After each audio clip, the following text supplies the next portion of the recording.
ವ್ಯಕ್ತಿಗಳನ್ನ ನೀವು ನಿಮ್ಮ ಜೀವನದಲ್ಲಿ, ನಿಮ್ಮ ಸಂಬಂಧಗಳಲ್ಲಿ, ನಿಮ್ಮ ತಂದೆ ತಾಯಿ ಆಗಿರ್ಬೋದು, ನಿಮ್ಮ ಸ್ನೇಹಿತರಾಗಿರ್ಬೋದು, ನಿಮ್ಮ ಮಕ್ಕಳಾಗಿರ್ಬೋದು, ಅಥವಾ ಎಲ್ಲ ಕಡೆನೂ ನೋಡೇ ಇರ್ತೀರ ಈ ಥರ ಒಂದು ವ್ಯಕ್ತಿಗಳನ್ನ. ನಾನಿವತ್ತು ಮಾತಾಡ್ತಾ ಇರೋದು ಪರ್ಸ್ನಾಲಿಟಿ ಡಿಸಾರ್ಡರ್ ಬಗ್ಗೆ. ಪರ್ಸ್ನಾಲಿಟಿ ಡಿಸಾರ್ಡರ್ ಅಂತಂತಂದರೆ ವ್ಯಕ್ತಿತ್ವದ ಅಸ್ವಸ್ಥೆ ಅಂತ ಹೇಳ್ತಾರೆ. ಅದರಲ್ಲಿ ಮೇಜರ್ ಆಗಿ ಮಾತಾಡುವಂಥ ವಿಷಯ ಅಂತಂತಂದರೆ ನಾರ್ಸಿಸ್ಟಿಕ್ ಪರ್ಸ್ನಾಲಿಟಿ ಡಿಸಾರ್ಡರ್ ಅಂತ ಕರೀತಾರೆ. ಅಂದರೆ ಆತ್ಮಮೋಹಿತ ವ್ಯಕ್ತಿತ್ವದ ಅಸ್ವಸ್ಥೆ ಅಂತ ಕರೀತಾರೆ.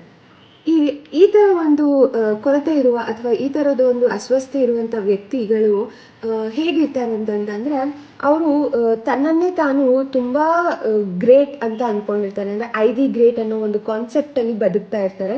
ನಾನು ತುಂಬ ಬುದ್ಧಿವಂತೆ, ನಾನು ನೋಡಲಿಕ್ಕೆ ತುಂಬ ಸೌಂದರ್ಯವಾಗಿದ್ದೀನಿ, ನಾನು ತುಂಬ ಚೆನ್ನಾಗಿ ಕೆಲಸ ಮಾಡ್ತೀನಿ, ನಾನು ತಗೊಳ್ಳೋ ಎಲ್ಲ ನಿರ್ಧಾರಗಳು ಸರಿಯಾಗೇ ಇರ್ತವೆ, ಮತ್ತು ಎಲ್ಲರೂ ನನ್ನನ್ನು ಗಮನಿಸಬೇಕು, ಎಲ್ಲರೂ ನನ್ನನ್ನು ಹೊಗಳ್ತಾ ಇರಬೇಕು ಅನ್ನುವಂಥ ಒಂದು ಮನವರಿಕೆಯಲ್ಲಿ ಅವರು ಬದುಕ್ತಾ ಇರ್ತಾರೆ.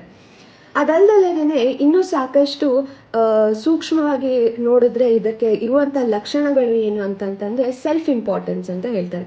ಅಂದರೆ ನಾವು ಅವ್ರಿಗೆ ತುಂಬ ಇಂಪಾರ್ಟೆನ್ಸ್ ಕೊಡಬೇಕು, ಅವರನ್ನ ಗಮನಿಸ್ತಾ ಇರಬೇಕು, ಅವ್ರ ಬಗ್ಗೆ ಹೊಗಳ್ತಾ ಇರಬೇಕು, ಮತ್ತು ಅವರ ಸುತ್ತ ಇರುವಂತಹ ವಾತಾವರಣ ಅವರನ್ನೇ ಕೇಂದ್ರ ಬಿಂದುವಾಗಿ ಇರಬೇಕು ಅಂತ ಅವರು ನಮ್ಮಿಂದ ಆಶಿಸ್ತಾರೆ.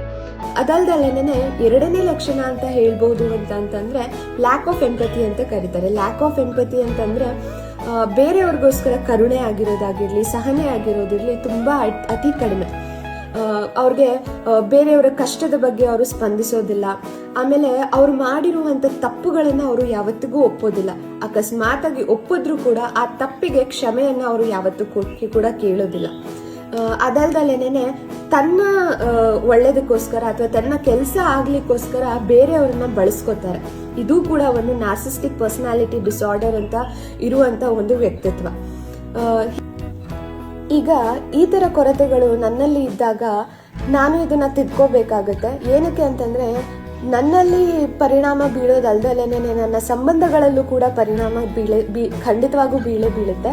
ಹಾಗಾಗಿ ನಮ್ಮ ಸಂಬಂಧಗಳಿಲ್ಲದಂತಹ ಜೀವನ ನಡೆಸಲಿಕ್ಕೂ ತುಂಬಾ ಕಷ್ಟಗಳಾಗುತ್ತೆ. ಹಾಗಾಗಿ ಜೀವನವನ್ನ ಒಂದು ಸುಂದರವಾಗಿ ರೂಪಿಸ್ಕೋಬೇಕಂದ್ರೆ ಇರೋ ಕೊರತೆಗಳನ್ನ ತಿದ್ದುಕೊಳ್ಳೋಣ.